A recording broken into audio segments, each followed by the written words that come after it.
Vamos a continuar con el siguiente simposio que trata sobre qué hacemos con el abdomen abierto y contenido. Hoy tuvimos la oportunidad de ver varios videos sobre múltiples opciones y múltiples estrategias y múltiples oportunidades en distintos lugares con distintas realidades hospitalarias. Así que vamos a esperar que los expertos nos ayuden para que tanto los que tenemos todas las oportunidades como para los que no tienen podamos tratar a nuestros pacientes de la mejor manera.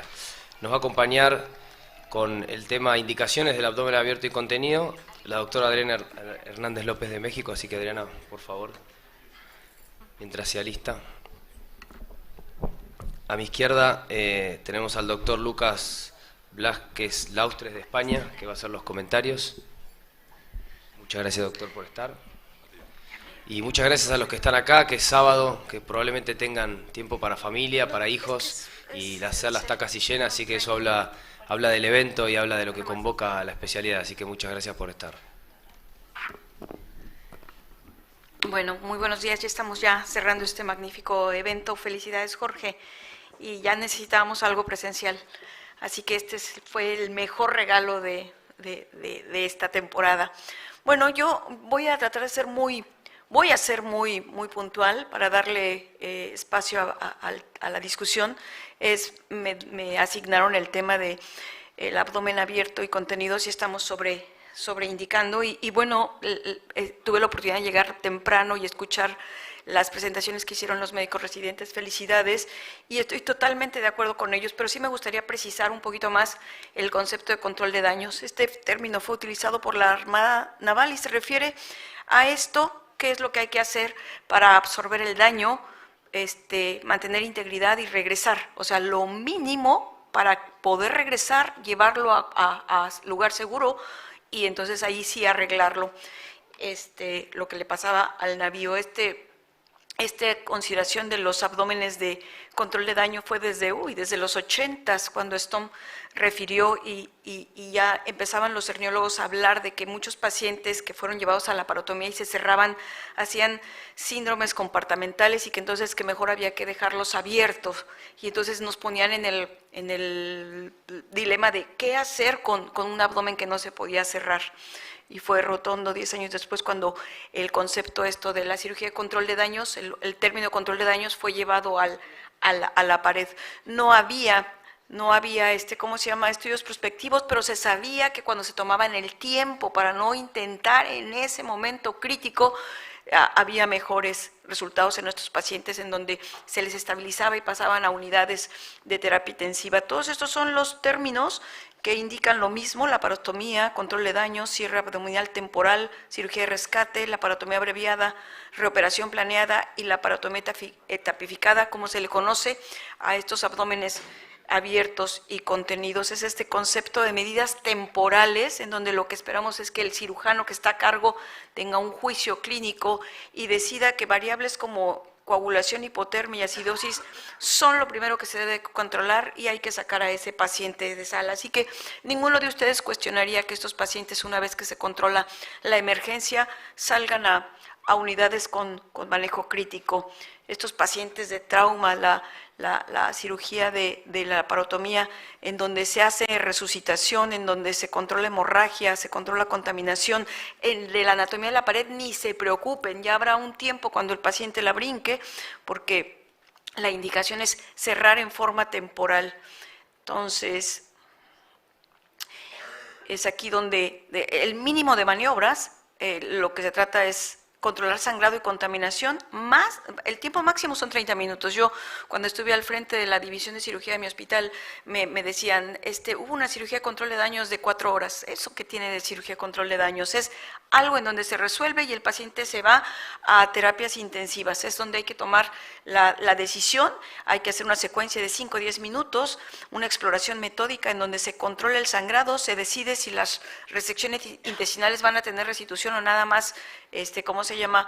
Control de contaminación y vámonos, porque esto se tiene que hacer antes de que el paciente haga fallas metabólicas. Entonces, los pacientes se empaquetan, se hacen resecciones sin anastomosis, ostomías, y eso es lo que queremos evitar con el abdomen contenido, o sea, no sacarlos con tensión, porque se hacen síndromes compartimentales, y si no se habían muerto de la causa por los que llegaron a cirugía, van a fallecer por esto. Así que entonces, ¿qué es lo que buscamos? Pues buscamos en estos cierres temporales opciones que nos permitan, que sean de fácil aplicación y cambio, que permitan expansiones sin tener hipertensión abdominal, que se disminuye el edema visceral, a veces propio de la manipulación o de la reanimación tan intensiva que hicieron los médicos anestesiólogos.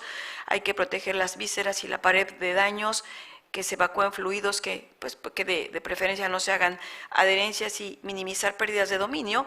Y esto pues lo podemos hacer con nuestros sistemas ahora novedosos que ya prácticamente se disponen en la mayoría de los hospitales, y lo que comentaba en una comunicación previa, pues depende de la variabilidad del cirujano, hospitales y recursos.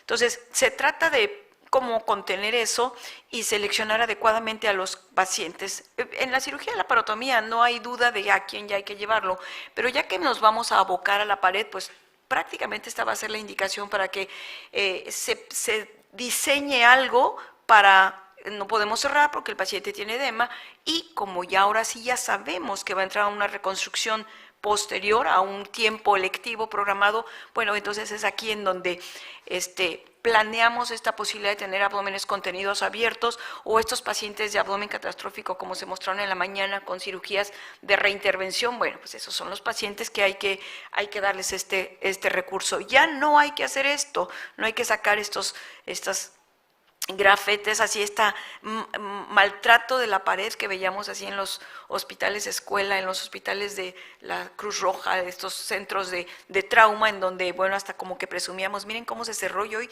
hasta duele ver a los pacientes, cómo traen estos puntos totales que solo martirizan la pared.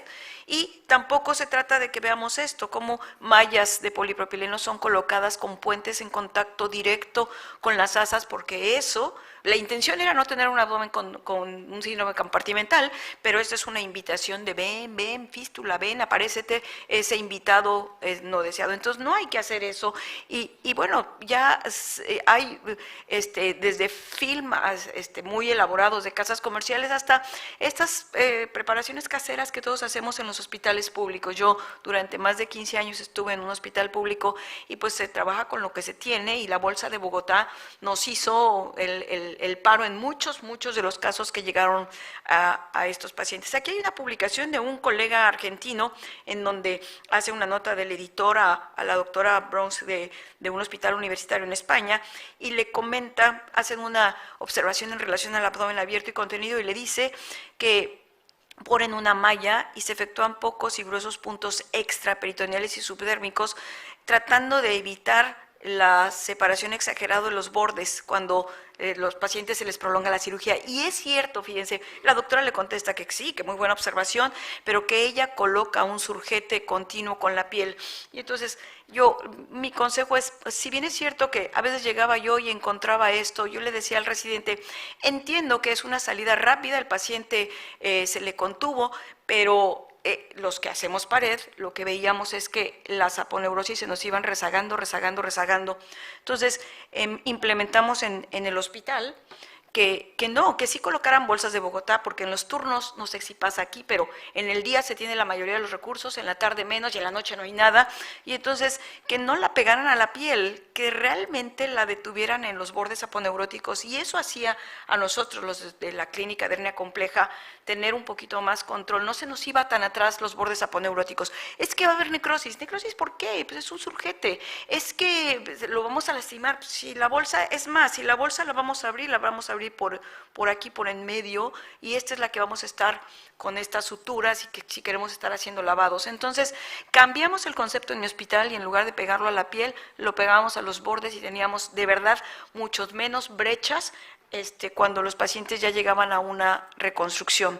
Y bueno, pues todo el mundo sabe que incluso ya está migrando el uso de estos sistemas VAC a la herida. Ya una vez que incluso se cierran los pacientes, no nos desprendemos de este sistema VAC, ya estos sistemas que tienen contacto en incisiones cerradas, que son los famosos sistemas Prevenat, y que también ya tenemos nuestra parte casera, nuestra modificación casera, pues ha demostrado que es benéfico para estas complicaciones de sitio quirúrgico.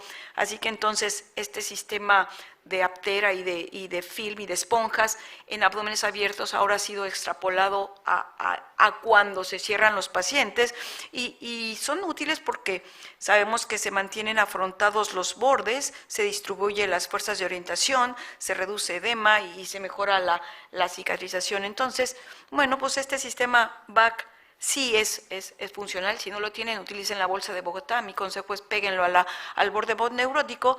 Y la pregunta es, ¿estamos sobreindicando? Yo trabajé hasta hace 7 años en este hospital público y ahora ya estoy solo dedicada a la medicina privada, pero yo llegaba y le decía al residente, pero de verdad podía llegar y me podía encontrar 5 bolsas de Bogotá en una noche. Y yo, ¿qué pasó?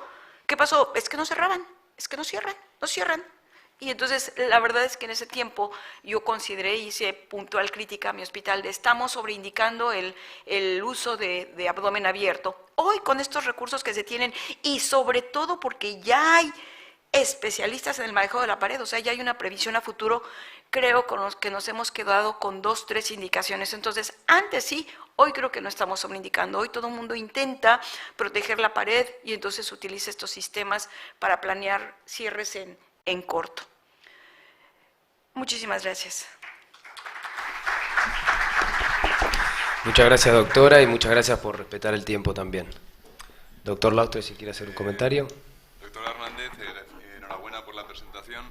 Le quería preguntar una indicación, a ver si le parece que es sobreindicar una ventilación compleja que te lleva varias horas de enterolisis, hay alguna reacción intestinal. ¿Le parece que hay algún lugar para no cerrar en ese momento, no realizar la cirugía de pared en ese momento y esperar un día, 2 días, a ver si aparecen complicaciones y luego realizar la cirugía de pared? Ay, nunca lo he hecho, nunca he estadificado y entramos y salimos y yo sí consideraría sobreindicado en ese momento tener ese recurso temporal. Me dice Agustín, mi amigo, es que hay que cuidarse y hay que... Yo he hecho cursos con cirugía de demostración de hernias complejas, me llevé a Sergio Roll y en un día presentamos 4 casos al hilo de hernia compleja y el día siguiente otros 3 y nos sentíamos muy bien cuando ya estás en este mundo. No veo yo difiriendo para el otro lado. Interesante la propuesta, pero no, para mí sería sobreindicado.